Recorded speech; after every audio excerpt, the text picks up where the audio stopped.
அதுக்கு 1 டீஸ்பூன் நெய் எடுத்துக்கணும்.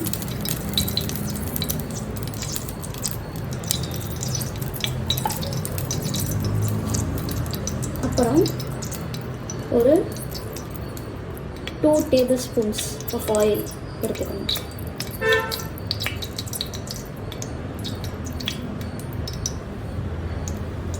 ஓகே, அதுக்கப்புறம் நான் இங்கே பட்டை, லவங்கம், முந்திரி பருப்பு, ஏலக்காய், கிராம்பு எல்லாம் எடுத்து வச்சுருக்கேன். அதெல்லாம் போட்டுக்கணும்.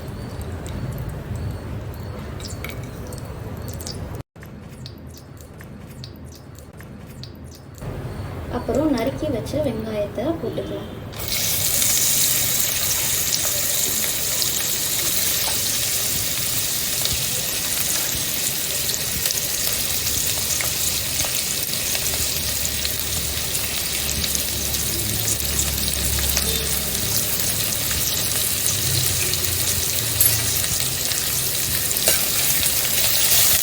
இது நல்லா வதக்கிக்கணும்.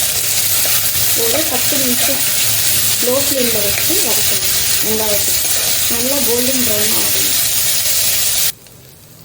ஓகே, இப்போ நம்ம கொஞ்சமாக இஞ்சி பூண்டு பேஸ்ட் ஒரு 2 டீஸ்பூனுக்கு போட்டிருக்கோம். அது நல்லா அடிப்பிடிக்காமல் கிளறணும். இது நல்லா வதக்கணும். ஏன்னா அந்த ஸ்மெல் வந்து இஞ்சி பூண்டு ஸ்மெல் போகணும் இல்லையா, அப்போ தான் பிரியாணிக்கு நல்ல ஃப்ளேவர் தரும். இப்போ ஒரு 10 பச்சை மிளகாய் எடுத்துருக்கேன், அதை நம்ம போட்டுக்கலாம்.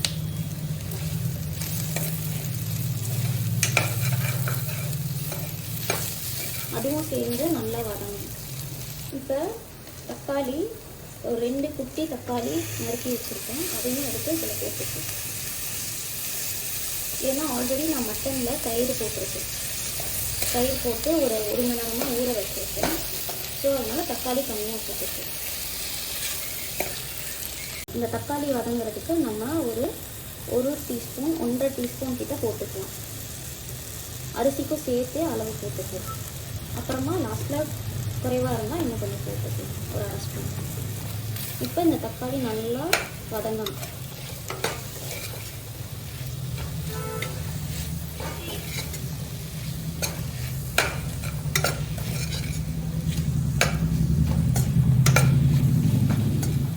இந்த வதங்குற நேரத்தில் நம்ம புதினா வச்சுருக்கோம், ஒரு பவுல் ஆஃப் புதினா.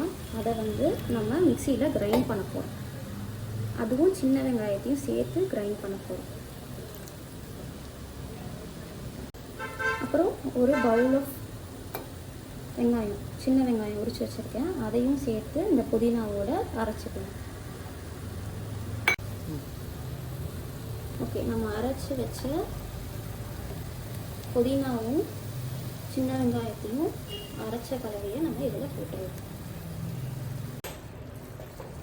ஓகே, இதை வந்து நம்ம நல்லா கலந்துக்கலாம். இந்த பச்சை வாசனை கொஞ்சம் கொஞ்சம் போகும். அப்புறம் ஒரு டேபிள் ஸ்பூன் ஆஃப் ஆச்சி மிளகா பொடி நான் எடுத்திருக்கேன். ஏன்னா நம்ம பச்சை மிளகா 7 to 8 போட்டிருக்கோம்.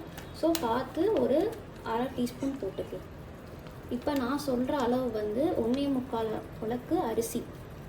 ஸோ இன்னும் கொஞ்சம், இன்னும் ஒரு 1/4 டீஸ்பூன் போட்டுக்கலாம்.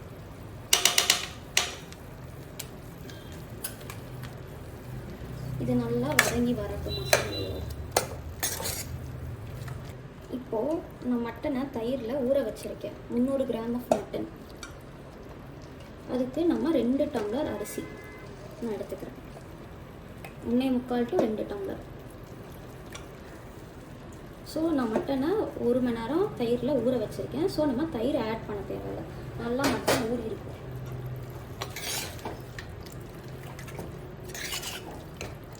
ஸோ இதை நல்லா கிளறி போடணும். இதை வந்து நம்ம ஒரு 8 to 9 விசில் குக்கரில் நல்லா அந்த மட்டனை வேக வச்சுக்கலாம். கொஞ்சம் ஒரு லோ ஃப்ளேமில் ஒரு 5 நிமிஷத்துக்கு அப்புறமா நம்ம ஒரு 7 to 8 இல்லை 8 to 9 விசில் வச்சுக்கலாம். நான் வந்து ப்ரெஸ்டீஜ் குக்கர் யூஸ் பண்ணுறேன், அதுக்கு 8 to 9 விசில் நான் விடுவேன். வந்துருச்சு. இப்போ நம்ம குக்கரை ஓப்பன் பண்ணி பார்த்துடலாம்.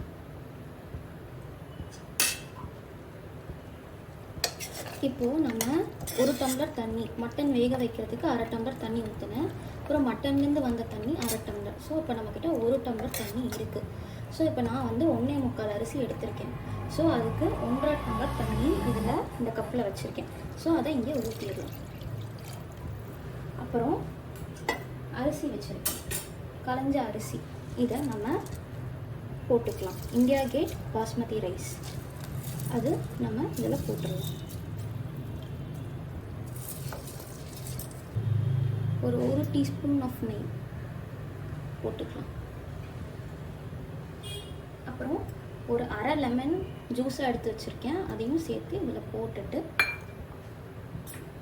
மிக்ஸ் பண்ணி விட்டுருவோம். இப்போ உப்பு காரம்லாம் கரெக்டாக இருக்கான்னு டேஸ்ட் பண்ணிக்கலாம். ஓகே, இப்போ கரெக்டாக இருக்குது.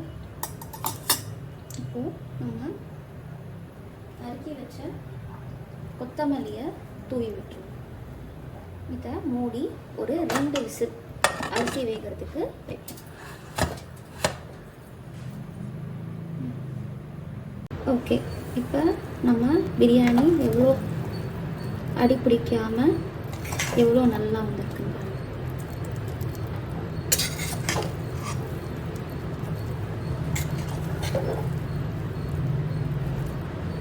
அவ்வளோதான் ஃப்ரெண்ட்ஸ். நீங்களும் இந்த பிரியாணியை ட்ரை பண்ணிவிட்டு எனக்கு கமெண்ட்ஸில் போடுங்க. தேங்க்யூ, பாய்.